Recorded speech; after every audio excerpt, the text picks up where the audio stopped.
Hello, मैं हूं चंदन कुमार और इस वीडियो में बताने वाले हैं परावर्तक सतह की प्रकृति के अनुसार परावर्तक सतह कितने प्रकार के होते हैं। दूसरा है नियमित परावर्तन, फिर नेक्स्ट है अनियमित परावर्तन, फिर है प्रकाश के परावर्तन के नियम क्या है, ठीक है, और प्रकाश के परावर्तन के कितने नियम हैं। ये सभी टॉपिक पर इस वीडियो में चर्चा करेंगे। सो आइए स्टार्ट करते हैं इस वीडियो को।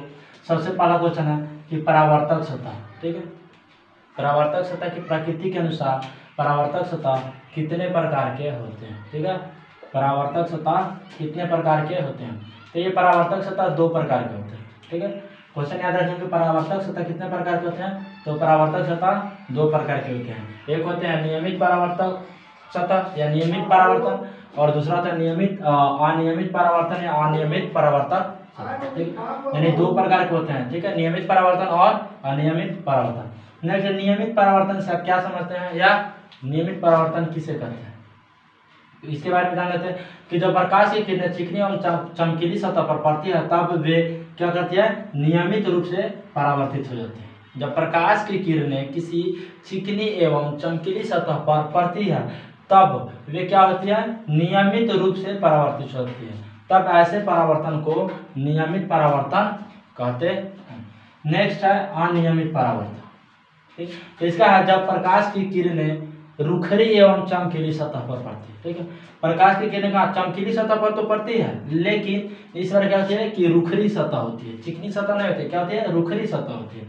तो प्रकाश की किरणें जब रुखरी एवं चमकीली सतह पर पड़ती है तो वे अनियमित रूप से परावर्तित हो जाते हैं, और ऐसे परावर्तन को अनियमित परावर्तन कहते हैं। यहाँ पे दो फिगर बनाए हुए हैं, देख सकते हैं। एक है नियमित परावर्तन और दूसरा है ये अनियमित परावर्तन।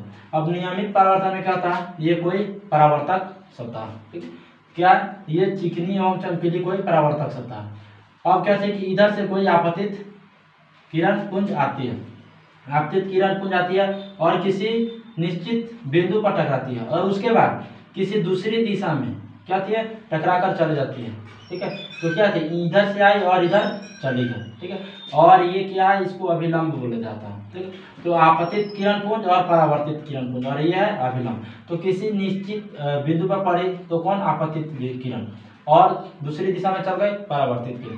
तो ये किसके उदाहरण है, तो नियमित परावर्तन। अब आते हैं यहाँ पे एक फिगर बनाया हूँ, ठीक है, टेढ़े मेढ़े वक्र सतह।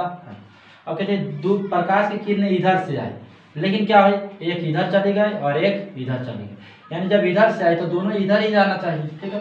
तो क्या है, एक उधर गया और एक इधर गया, यानी ये नियमित नहीं है, अनियमित है। फिर तीन प्रकाश पुंज इधर से आए और दो इधर को गए और एक इधर को गए, ये भी क्या है, एक अनियमित है। तो किसके उदाहरण हो जाएंगे, अनियमित परावर्तन के उदाहरण हो जाएंगे। नेक्स्ट है परावर्तन नियम से आप क्या समझते हैं, या परावर्तन नियम किसे कहते हैं, या परावर्तन नियम के परिभाषा को बताएं, ठीक है। ये सभी क्वेश्चन ये तीनों टाइप के एक ही होंगे, ठीक है।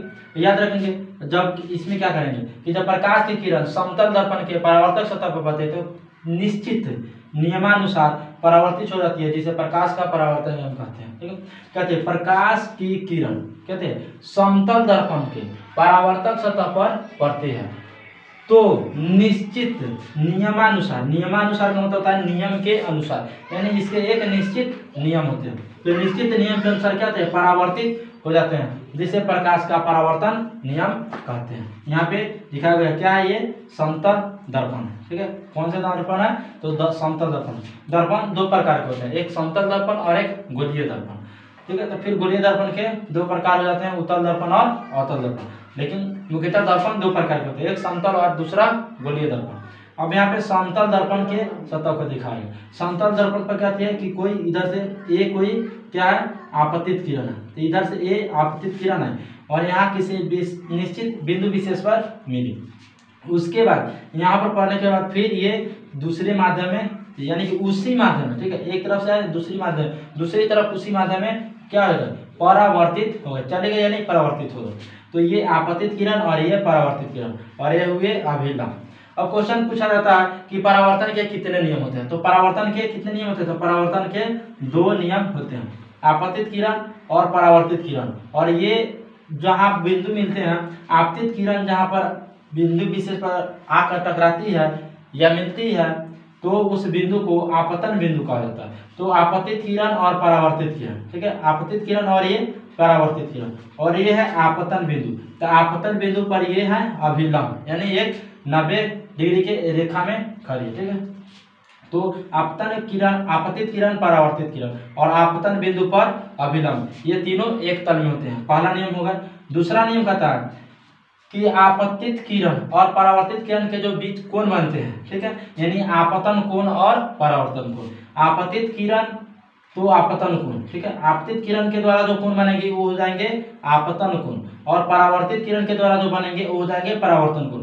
तो आपतन कोण I और परावर्तन कोण R। तो आपतन कोण और परावर्तन कोण दोनों का मान बराबर होता है। बस यही दो रूल्स होते हैं। फिर से एक बार रिवीजन कर देते हैं कि परावर्तन के कितने नियम होते हैं। तो परावर्तन के 2 नियम होते हैं। पहला नियम होता है कि आपतित किरण, परावर्तित किरण और आपतन बिंदु पर अभिलंब, ये तीनों एक तल में होते हैं। और दूसरा होता है कि आपतन कोण और परावर्तन कोण का दोनों का मान बराबर होते हैं, यानी कि sine I is equal to sine R, sine I is equal to sine R. अब क्या होता है कि साइन साइन कर जाते हैं तो I is equal to R हो जाते हैं। इसी को स्नेल का sine I is equal to sine R, यानी कि इसको स्नेल के नियम भी कहा जाता है। अब इसके कुछ परिभाषा है, जैसे कि आपतित किरण, परावर्तित किरण, आपतन बिंदु, परावर्तन बिंदु, ये सभी का डेफिनेशन। तो आपतित किरण किसे कहते हैं? तो वह किरण जो दर्पण के सतह पर आकर पड़ती है या दर्पण की सतह पर पड़ती है।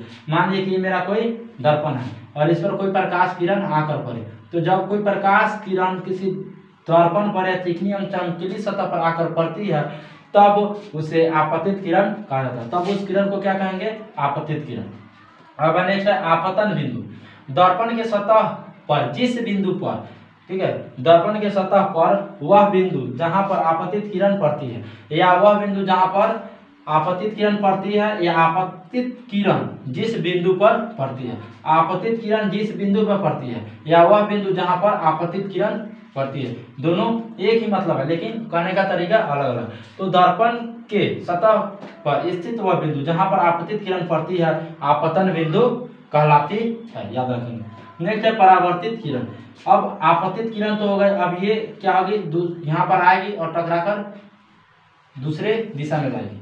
तो वह किरण जो दर्पण के परावर्तक सतह से टकराकर वापस लौट आती है परावर्तित किरण कहलाती है। फिर नेक्स्ट मिलते हैं अगले वीडियो में अभिलंब के बाद से लेकर अगले टॉपिक तक। इस वीडियो में इतना टॉपिक था। आशा करते हैं कि सभी टॉपिक समझ में आ गए होंगे। फिर मिलते हैं नेक्स्ट अगले वीडियो में अगले टॉपिक को लेकर, अगले टॉपिक के साथ। तब तक वीडियो में बने रहे, वीडियो को लाइक और शेयर जरूर करते हैं।